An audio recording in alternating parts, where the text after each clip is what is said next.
मंगल में जीवन मत ढूंढो, अपने जीवन में मंगल को उतारने का प्रयास करिए। ध्यान रखना है। किस मंगल को ढूंढ रहे हैं लोग? मंगल में जीवन, कोई चांद में जीवन ढूंढ रहा है, कोई अंतरिक्ष में जीवन ढूंढ रहा है, वहां पर कॉलोनियां बनाई जाएंगी, वहां पर एक दुनिया बसाई जाएगी। अरे दुनिया बसाने का दुष्प्रयास मत करो।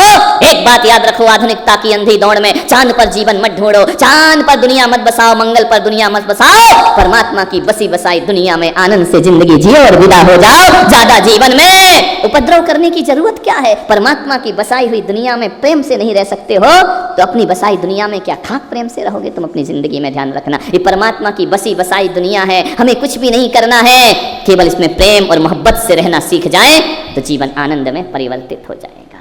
मन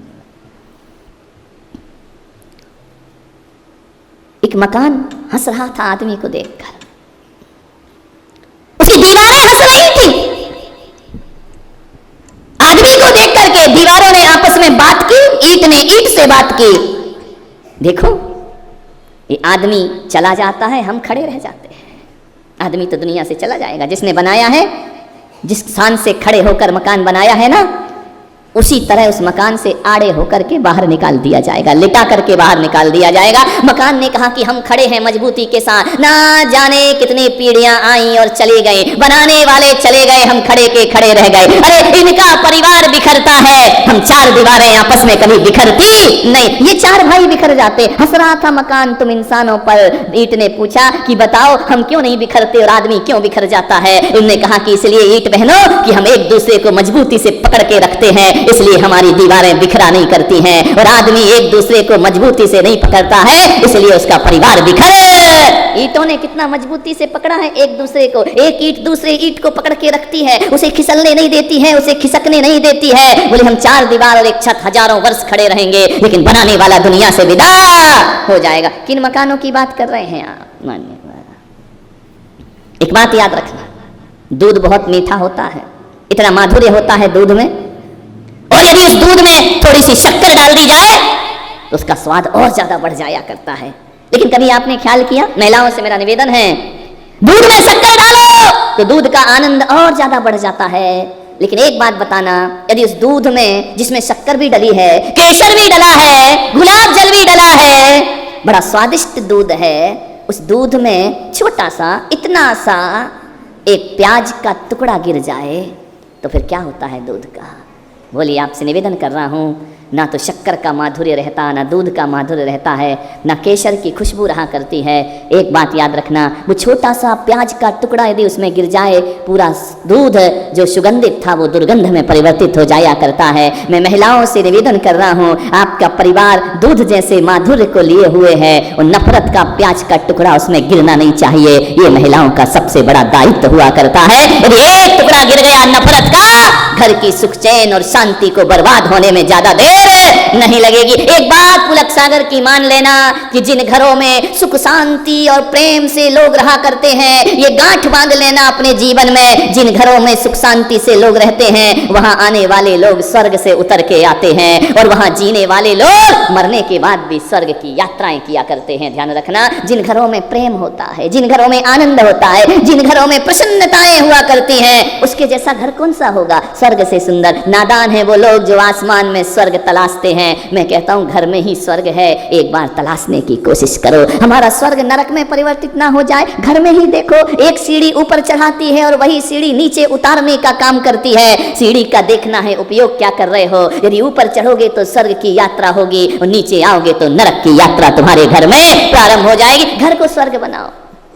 पहले ये प्रयास रहता था कि किसी भी प्रकार से हमारा घर नहीं टूटना चाहिए, और आज के जमाने में सब इसी प्रयास में रहते हैं, किसी भी तरह बहू का डोला आए और आई एम सेपरेट सेपरेट, तुम अलग और हम अलग। ध्यान रखिए, मत तोड़ो घरों को, मत बिखेरो। एक खून इतना बट जाता है, इतना बट जाता है, इतना बट जाता है कि एक दूसरे के खून खराबे को तैयार हो जाया करते हैं। आपसे निवेदन है, पैसा टूट जाए कोई गम नहीं है, प्यार नहीं टूटना चाहिए। पैसा तो फिर कमा लोगे, क्या फर्क पड़ता है? आज है कल नहीं है, आज कल नहीं है परसों हो जाए, पैसे का कोई भरोसा नहीं है। रिश्ते, आत्मीयताएं, प्रेम ये बहुत मुश्किल का होता है। इसलिए मैं आपसे ज़्यादा निवेदन कर रहा हूँ, क्योंकि जब तक आप नहीं आती हैं तब तक ये भाई भाई इतने प्यार से रहा करते हैं, लेकिन जिस दिन से सहनाई क्या बच जाती है घर में, दुल्हन क्या आ जाती है घर में, ये मेरा कमरा वो मेरा कमरा हो जाया करता है। और जब तक शादी नहीं होती दोनों भाई एक कमरे में ही जीवन गुजार दिया करते हैं। जैसे ही विवाह हो जाता है, ये मेरा रूम है, ये तुम्हारा रूम है, ये तुम्हारा सामान है, ये मेरा सामान है, ये देवरानी का है, ये जेठानी का है, होगा, ये व्यवस्था है, परिवार की व्यवस्था है। मैं ये नहीं कह रहा हूँ कि ऐसा नहीं होना चाहिए, होगा, अलग अलग रूम भी होंगे, अलग अलग व्यवस्थाएं भी होंगी, लेकिन आपसे कहूंगा एक कसम यहां से खाकर उठो, हम कैसे भी जीवन जी लें, परिवार को नहीं बिखरने देंगे, परिवार को नहीं टूटने देंगे, परिवार को बांध करके चलने का प्रयास करेंगे। एक बात याद रखना, जमाने भर में घूम करके आ जाना। आपसे निवेदन है, चले जाना अमेरिका, चले जाना सिंगापुर, दुबई घूम आना,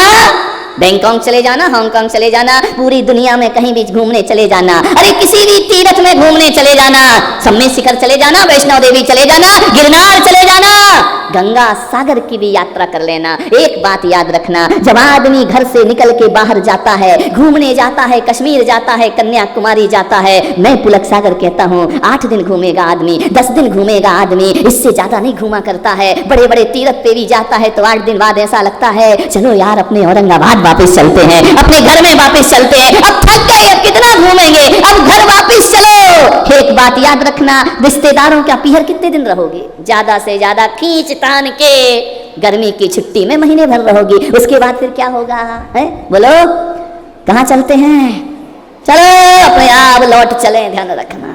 विचार करिए, आदमी दुनिया में कितना भी घूम ले, कितनी भी ऐश्वर्य और सुख सुविधाएं ले ले, कश्मीर की वादियां भी 8 दिन बाद बुरी लगने लगती हैं, घर की याद वापस आने लगती है। आदमी ऑफिस से, दुकान से, दफ्तर से लौटता है तो पहले घर जाया करता है, क्योंकि ये सच मान लो औरंगाबाद वालों, जो सुकून घर में मिला करता है वो दुनिया में कहीं प्राप्त नहीं हुआ करता है। 5 स्टार होटल में भी रुक जाओ तो सुकून तो घर में ही होता है, आनंद तो घर में ही प्राप्त हुआ करता है।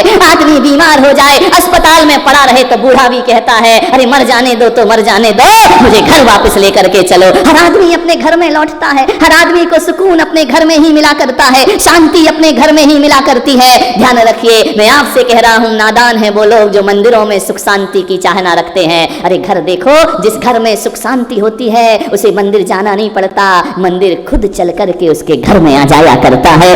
काय के लिए मंदिर जाते हो? सुख शांति पाने को तो जाते हो ना, फिर घर को नरक बना करके क्यों जीते हो? ध्यान रखिए, घर को स्वर्ग बनाओ, घर में ही स्वर्ग है, कहीं नहीं है स्वर्ग। और ज्यादा घर पसंद नहीं है तो आ जाओ हमारे साथ, लेकिन एक बात याद रखना, तुम एक घर में सुखी रहते हो, हम घर घर की रोटी खा के सुखी रहते हैं। ध्यान रखिए मान्यवर, हमें भी तो कहीं ना कहीं हमारा घर शांतिनाथ भगवान का दरबार है और तुम्हारा घर शांति प्रसाद का घर है। ध्यान रखना, रहती वहाँ अशांति बाई है, ध्यान रखना मान्य। शांति शांति सुख सुकून, कहीं भी चले जाना, लौट कर जब आओगे ना तो यही कहोगे जो सुख घर में है वो सुख दुनिया में कहीं भी प्राप्त, भले छोटा घर हो, भले किराए का घर हो, भले आपका घर बहुत बड़ा ना हो, लेकिन सुकून तो वही मिला करता है अपने ही घर में लौटने के बाद। सही कह रहा हूँ या झूठ कह रहा हूँ? बोलो। अब यहाँ से उठ के कहाँ जाओगे? कि सहेली क्या कितनी देर बैठोगे? आधे घंटे 20 मिनट, वो भी कहेगी कब जाए, नहीं ये तो मंदिर से चली आती, माथा खा जाती है। लौट के तो कहाँ जाना पड़ेगा? कितने भी पति पत्नी झगड़ लें, लड़ लें, पति गुस्से में भोजन फेंक करके भाग जाए, लेकिन शाम को बच्चू कहाँ आएगा? उसी घर में आएगा ना। तो जब घर इतना महत्वपूर्ण है तो उसे प्रेम से क्यों नहीं रखा करते हो? ध्यान रखिए, घर को सजा के रखो। तुम्हारा आनंद, तुम्हारी खुशी, तुम्हारा प्रेम घर का उत्सव हुआ करता है। ध्यान रखिए, उत्सव में घर बनाओ, आनंद में घर बनाओ। मातमी माहौल क्यों रहता है? भाई भाई से नहीं बोलता है, बहू देवरानी जेठानी से नहीं बोलती है, एक दूसरे को देख करके मुंह बना लिया करते हैं। एक बात बताओ, लड़ झगड़ने के बाद शांति तो मिलती है ना कि नहीं मिलती है? बोलो। खूब लड़ लो, जम के पूरी भड़ास निकाल लो, उसके बाद 5-6 दिन मत बोलो देवरानी जेठानी, बड़ा आनंद आता है ना। है बिस्तर पे लेट जावा, हा ना पति दिखता ना कुछ दिखता, वही दिखती है, वही दिखती, उसने ऐसा किया, उसने वैसा किया, उसने वैसा किया, कितना सुकून मिलता है ना। मंदिर भी जाओ तो पूजा में मन नहीं लगता है, सास से झगड़ा कर लो, भले बोलते रहो वसुद्रव्य समारी तुम डिगनारी, वो खड़ी है हमारी माल बेलन लिए तैयार खड़ी है। विचार करिए, क्या शांतिनाथ को देखें, ज्वालाबाई इंतजार कर रही है तुम्हारा घर पर। मान्यवर ध्यान रखना, ना शांतिनाथ विधान में शांति मिलेगी, ना शांति धारा में शांति मिलेगी। एक बात याद रखना, मन मुटाव कर लेते हैं, लेकिन थोड़ी देर बाद, कुछ दिनों बाद इतना बुरा लगता है, ऐसा लगता है यार बोल लो ना, किस झंझट में लगे हैं। देवरानी भी कहती बोल लो, अब रहना तो यही है, जिठानी भी कहती बोल लो, पर बात अटक जाती, पहले कौन बोले, मैं क्यों बोलूं, मेरी क्या गलती है। वो सोचती है बड़ी है तो है, मैं क्या करूं, मैं ही नहीं झुकती रहूं क्या जिंदगी में। विचार इतनी सी बात पे कितनी लंबी दुश्मनी चलती है। एक बात याद रखना, दुश्मनी का सफर ज्यादा लंबा नहीं होता, कभी हम भी थक जाते हैं, कभी वो भी थक जाता है। और एक बात याद रखना, महीने भर 15 दिन मत बोलना एक दूसरे को, लेकिन जिस दिन बोलना प्रारंभ करोगे उस दिन ऐसा लगेगा कि ससुराल से बेटी पीहर आने के बाद जो सुख मिलता है वो घर में इतना हल्कापन लगता है। आज बोलचाल हो गई, आज हम बोलने लगे, इतना सुकून मिलता है, इतनी खुशियां मिलती हैं। दोस्ती में बहुत खुशियां हैं, दुश्मनी में कुछ नहीं हुआ। रात दिन खराब हो जाते हैं, पूरा दिन बेकार हो जाता है। पति पत्नी झगड़ लो, पूरा दिन तुम्हारा खराब होगा, उधर उसका दुकान में खराब होगा, देवरानी जेठानी झगड़ेंगी, पूरा दिन बर्बाद हो जाएगा। क्यों पूरे दिन को बर्बाद करते हो? प्रेम से रहो थोड़ा सा। क्या हुआ, 2 बात उसने कह दी, 2 बात अपने कह दी। आप सोचिए, जहाँ 4 बर्तन होते हैं वहां खटपट तो होती है, कितने भी गला फाड़ो पुलक सागर वो होती है, और आगे भी हम नहीं सुधरेंगे, ध्यान रखना।